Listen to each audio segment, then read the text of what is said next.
Welcome back and thank you for joining me today. I wanted to go over just how to purchase a home when you're under 30. You don't own a home, maybe you have a decent job, maybe you think it's not that great of a job, but I'm going to go over income requirements and how to purchase a $500,000 house today. I'm going to do a couple other videos breaking down some other price points. For today, I found this house. It's $500,000. I feel like it's a pretty good deal. It's smaller square footage, but it's 3 bedrooms, 2 bathroom, 3-car garage in Oregon City. In our area, it's a Portland suburb, and it's actually pretty nice. I have a friend that lives on the street, so I've been in this neighborhood quite a bit. And it is a good area, good neighborhood, and just a really good example of a first-time home that you can get.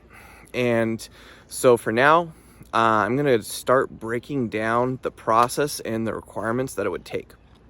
So for $500,000 purchase, if you're putting 3.5% down using an FHA loan, you're gonna get a loan amount of $482,500. Your down payment on this will be $17,500.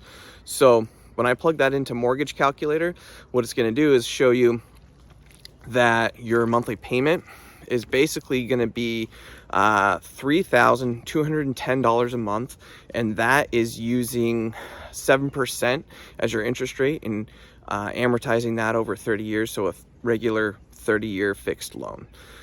Now that's just one part. That's just your principal and interest payment. Next, since you're not putting down 20%, you're going to pay private mortgage insurance, or PMI. We talked about this in a previous video. If you don't understand, go back and check it out. Here's the video on my YouTube channel. Go ahead and check it out if you have additional questions. It's just a great buyer's guide for a first-time home buyer. So private mortgage insurance on this house with this loan is going to be somewhat dependent on the buyer, the specific buyers. I'm using $280 as the amount for the purpose of this video. You might have a slightly different amount, but it's not going to vary drastically. So $280 for private mortgage insurance. Taxes on this particular house actually just posted for the new year for 2024, and they are $4,700. Divide that by 12, you have $391 a month. This neighborhood in particular does not have an HOA. There are other neighborhoods in the suburbs and the city that do have HOAs, especially if it's a townhouse, condo, they're always going to have an HOA. The last thing we need to add in there is homeowner's insurance. It will vary depending on where you're located in the country. Over here, we're looking at about $100 a month. So let's go ahead and add $100 to our calculation, and that will give us $3,981.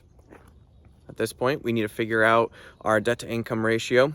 So a lender usually uses around 40% up to 44, maybe even 45%, depending on the client. I used 44% just to kind of give us a better scenario number. So I take 3,981, I divide it by 44%, and that will give me the total of $9,047. With that number, that tells you the minimum amount that you or your household needs to make in order to qualify for this $500,000 loan.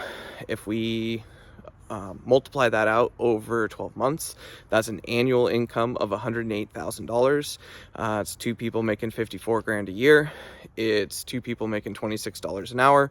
However you guys normally look at your income, you can go ahead and calculate it and figure it out.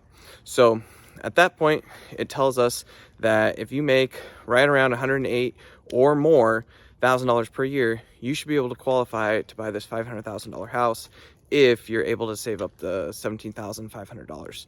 The only other expense when purchasing is your inspections, which will run you about $1,000. We'll talk about that in a future video. You also have closing costs, and those could be $10,000 to $15,000.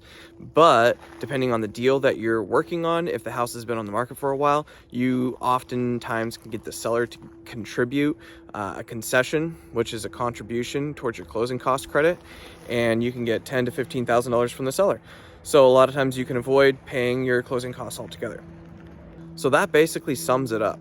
If you make $108,000 between you and your spouse, it's pretty conceivable that you should be able to buy at this price point.